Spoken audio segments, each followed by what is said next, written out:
गर्मी में गंवार और मॉडर्न बहू की सुहागरात। सुषमा, तुम्हारी एक बात मुझे अभी तक समझ नहीं आई। अमन के लिए तो तुम शहर की पढ़ी लिखी मॉडर्न लड़की लेकर आई हो, लेकिन अनुराग के लिए तुम गांव की गंवार लड़की लेकर आई हो। ऐसा क्यों? हम पिछले साल गांव गए थे। वहां मेरी मुलाकात गोपी से हुई थी। बड़ी ही सीधी सादी और भोली भाली लड़की है, इसलिए मैंने सोचा कि मैं उसका रिश्ता अनुराग से तय कर देती हूँ। वो भले ही गांव की है, लेकिन गंवार थोड़ी ना है। सुषमा और शशि आपस में बात कर ही रहे होते हैं कि तभी उन्हें बारात के आने की आवाज आती है, जिसे सुन सुषमा आरती की थाली लिए सबसे पहले अपनी मॉडर्न नायरा का गृह प्रवेश करती है और फिर अपनी गांव की गंवार गोपी का। गोपी बहू, कैसा लगा तुम्हें तुम्हारा नया घर? माँ जी, ये घर नहीं है, ये तो हवा महल है। हवा महल। इससे कितनी ठंडी ठंडी हवा आ रही है। What rubbish! क्या तुम्हें ये घर हवा महल दिखाई दे रहा है? मम्मी जी, आप किस गंवार को इस घर की बहू बनाकर ले आई हैं? देखिए शहर की पढ़ी लिखी मैडम, हम भले ही गांव के रहने वाले हैं, लेकिन गंवार नहीं है। हमने भी पूरी 4वीं कक्षा तक की पढ़ाई की है। हाँ। अरे बस भी करो तुम दोनों, अभी ठीक से घर में आई भी नहीं और तुम दोनों का झगड़ा शुरू हो गया। इतना कहकर एक एक कर अपनी बहुओं को उनके कमरे में छोड़कर आती है। ओह गॉड, कितनी गर्मी है! अब मैं और इस हैवी लहंगे में नहीं रह सकती। इतना कहकर नायरा अपना हैवी ब्राइडल लहंगा चेंज कर नाइट शॉर्ट ड्रेस पहनती है और अपने बैग से वाइन की बोतल निकालकर ग्लासेस में सर्व करती है कि तभी कमरे में अमन आता है। आप आ गए। मैं कब से आपका ही वेट कर। ओह नायरा, तुम कितनी ज्यादा अमेजिंग हो। तुम्हें पता है, मैं हमेशा से चाहता था कि मैं अपनी फर्स्ट नाइट को अपनी वाइफ के साथ वाइन पीकर एंजॉय करूं। लेकिन तुमने तो मेरे बोलने से पहले ही मेरी विश पूरी कर दी। सिर्फ यही नहीं, देखिए मैंने म्यूजिक का भी अच्छे से इंतजाम किया है। चलिए डांस करते करते वाइन पीते हैं और अपनी फर्स्ट नाइट अच्छे से एंजॉय करते हैं।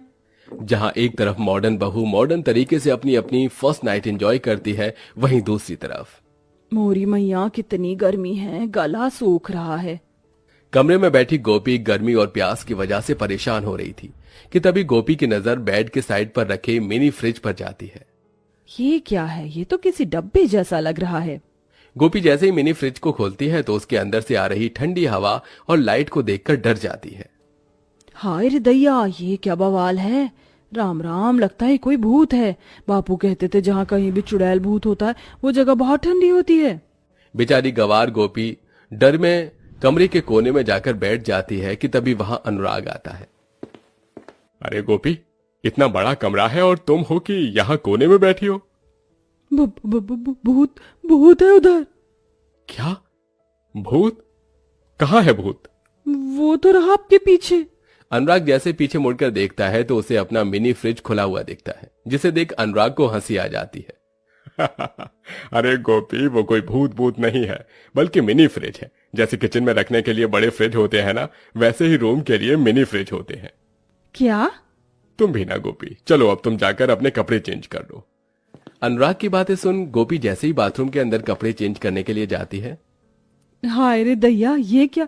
मुझे तो लगता था कि हमारे गांव में ही नदी तालाब होते, लेकिन यहाँ तो शहर के अंदर भी नदी है। लेकिन ये थोड़ी अजीब है। बहुत गर्मी लग रही है, काम करती हूँ नदी के अंदर जाकर थोड़ी गर्मी दूर कर लेती हूँ। बाथरूम में बने बाथ टब को गोपी नदी समझकर उसके अंदर कूद जाती है, लेकिन तभी गोपी का पैर बाथ टब में फिसल जाता है और गोपी पानी के अंदर अपने हाथ पैर चलाने लगती है। पानी की आवाज सुन अनुराग भागकर बाथरूम के अंदर आता है और गोपी को बाथ टब से बाहर निकालता है। हाँ, अच्छा हुआ आप आ गए, वरना मुझे तो लग रहा था कि आज तो मैं पक्का राम जी के पास चली जाऊंगी। लेकिन गोपी, तुम इस बाथ टब के अंदर क्या कर रही थी? मैं तो गर्मी से बचने के लिए इसके अंदर गई थी, लेकिन मैं जैसे ही इसके अंदर कूदी मेरा पैर फिसल गया। गोपी, ये नदी नहीं है, ये बाथ टब है और इसके अंदर कूदते नहीं है, इसके अंदर नहाते हैं। अनुराग गोपी को कमरे में ले आता है। एक काम करो, तुम अपने ये गीले कपड़े चेंज कर लो। मैंने एसी चला दिया है, अब तुम्हें गर्मी नहीं लगेगी। मैं तब तक कुछ खाने के लिए लेकर आता हूँ। इन्होंने मुझे कपड़े बदलने के लिए तो कह दिया, लेकिन ये गीले कपड़े कहाँ सुखाऊं? यहाँ तो कोई ऐसी जगह भी नहीं है। गोपी इतना बोल ही रही होती है कि तभी उसकी नजर पंखे और एसी पर जाती है, जिसे देख गोपी के दिमाग में एक गंवार हरकत सूझती है और वो अपने गीले कपड़े एसी और पंखे पर डाल देती है, जिसके बाद अनुराग जैसे ही कमरे में आता है। अरे भगवान, ये गोपी, क्या तुमने गीले कपड़े एसी और पंखे पर क्यों डाल दिए? इनके अंदर से ठंडी ठंडी हवा आ रही थी तो सोचा इन पर कपड़े डाल देती हूँ, थोड़ी देर में मेरे सारे कपड़े सूख जाएंगे। अरे गवार गोपी, तुम्हारी कपड़े सूखे न सूखे पर मेरा एसी और पंखा तो खराब हो गया है तुम्हारे गीले कपड़ों की वजह से। अब हम रात में सोएंगे कैसे? अनुराग को गर्मी लगना शुरू हो जाती है, जिसके चलते अनुराग गर्मी में ठीक से सो नहीं पाता। अरे मैं आपसे कह रही हूँ आप इस खिड़की के पास आ जाइए और यहाँ सो जाइए। देखिए ये कितनी ठंडी ठंडी हवा आ रही है। मुंह बंद करो तुम अपना, वरना इस खिड़की से उठाकर तुम्हें बाहर कर दूंगा। ऐसी सुहागरात पूरी दुनिया में किसी की नहीं बनी होगी जैसी मेरी बनी है। गर्मी की वजह से अनुराग रात भर नहीं सो पाता और ऐसे ही सुबह हो जाती है। ये क्या अनुराग, तेरी आंखें इतनी सूजी हुई क्यों लग रही हैं? नहीं माँ, बस वो शादी की थकान ठीक से नहीं उतरी है। नायरा, गोपी बहू, एक काम करो, तुम दोनों जाकर मैंगो शेक बनाकर ले आओ। गर्मी का मौसम है, मैंगो शेक पीकर ही अब राहत मिलेगी।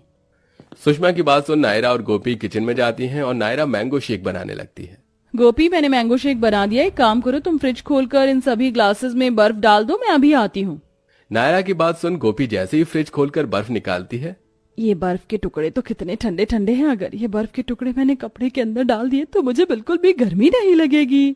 गोपी उन बर्फ के टुकड़ों को ब्लाउज और साड़ी के अंदर डाल देती है और बाकी बचे बर्फ के टुकड़ों को मैंगो शेक में डालकर बाहर ले आती है। बर्फ की वजह से गोपी के कपड़े गीले होने लगे थे, जिसे देख सुषमा कहती है, ये क्या गोपी बहू, तेरे कपड़े गीले क्यों हो रहे हैं? इनके अंदर से तो पानी भी टपक रहा है।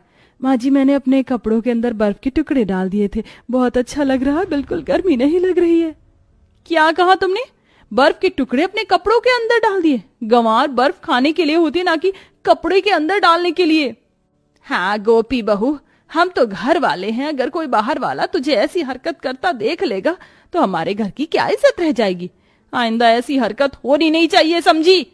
शादी के बाद गोपी अपने ससुराल की सारी जिम्मेदारियों को अच्छे से संभालती है, अपनी सास की खूब सेवा करती है, लेकिन गर्मी से बचने के लिए अपनी गंवार हरकतों को करना बंद नहीं करती। मेरी बगिया के पौधे फूल कैसे खुश हो रहे हैं इतनी गर्मी में ठंडा पानी पीकर। आज तो मैं तुम्हें जी भरकर ठंडा पानी दूंगी। वैसे इन्हें पानी दे देकर मेरे पसीने छूट गए। एक काम करती हूँ, थोड़ा सा पानी अपने ऊपर भी डाल देती हूँ। गर्मी से परेशान होकर गोपी अब पाइप का सारा पानी खुद पर डालने लगती है। गोपी को यह सब करते हुए शशि देख लेती है, जिसे देख शशि गुस्से में सुषमा के पास जाती है। बड़ा शौक था ना तुम्हें गंवार बहू लाने का, देखो तुम्हारी गंवार बहू कैसे तुम्हारी नाक काट रही है। अरे हुआ क्या, कुछ बताओगी? खुद ही चल कर देख लो। सुषमा शशि और बाकी परिवार वालों के साथ जैसे ही गार्डन में जाती है तो देखती है कि उसकी गंवार बहू कैसे पाइप से गार्डन में खड़ी होकर नहा रही है और आसपास मौजूद सभी पड़ोस वाले उसे देखकर हंस रहे हैं। ये सब देख सुषमा को बहुत गुस्सा आता है और वो गोपी के पास जाकर उससे पाइप छीनकर जमीन पर फेंक देती है। मेरी ही गलती थी जो मैंने तो जैसी गंवार लड़की को अपनी बहू बनाया, ये सोचकर कि धीरे धीरे तू सब समझ जाएगी, लेकिन ये मेरी सबसे बड़ी गलती थी। मम्मी जी, अगर हमने अभी कुछ नहीं किया तो ये गंवार लड़की तो हम सबकी नाक कटवा देगी। अब ये इस घर में और नहीं रह सकती। इतना कहकर नायरा गोपी का हाथ पकड़ती है और उसे गेट से बाहर ले जाने लगती है कि तभी अनुराग आता है और गोपी का हाथ नायरा से छुड़वाता है। खबरदार, अगर मेरी गोपी को किसी ने हाथ भी लगाया तो। माँ, गोपी भले ही गवार है, लेकिन आप ये मत भूलिए कि गोपी ने आपकी रात भर जाकर कितनी सेवा की, आपके पैर दबाए हैं, लेकिन आपको याद कैसे होगा? भला आपको तो बस इसकी गवार हरकतें याद रहती हैं। गोपी ने जब भी कोई भी गवार हरकत की तो हम सब ने उसे समझाने की बजाय डांटा। तो गवार कौन हुआ, गोपी कि हम? कैसी बातें कर रहे हैं आप? माँ जी से, माँ जी इन्हें माफ कर दीजिए। आप सबको मुझसे परेशानी है ना, मैं ही चली जाती हूँ। ये कैसी बातें कर रही है बहू, तेरे बिना तो ये घर सूना है। अनुराग बिल्कुल ठीक कह रहा है, गलती मेरी ही है, मैं हमेशा तुझे डांटती रहती। बहू मुझे माफ कर दे। अब सुषमा धीरे धीरे गोपी को शहर के मॉडर्न तौर तरीकों के बारे में बताती है। वहीं नायरा भी अब अपनी सास के साथ मिलकर इसमें गोपी की मदद करती है, जिससे कुछ ही हफ्तों में गोपी धीरे धीरे शहर के सभी मॉडर्न तरीके सीख जाती है और अब हंसी खुशी अपने परिवार के साथ रहती है।